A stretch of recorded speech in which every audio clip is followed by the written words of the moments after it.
Hi everyone, welcome to the YouTube channel. In this video, we will see how to add or change profile picture on Rednote app. So whether you would like to change or upload a new picture on Rednote, I'll show you the easiest way to do it.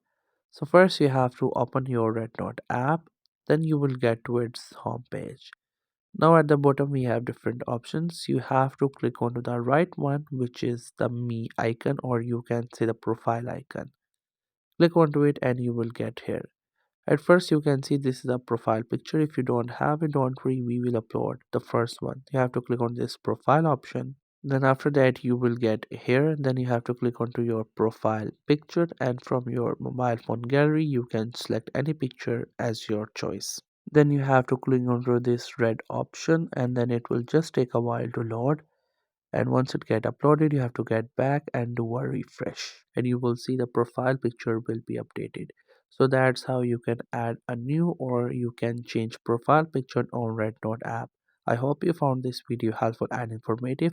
Make sure to subscribe to the YouTube channel for more informative videos and updates, and thank you for watching the video.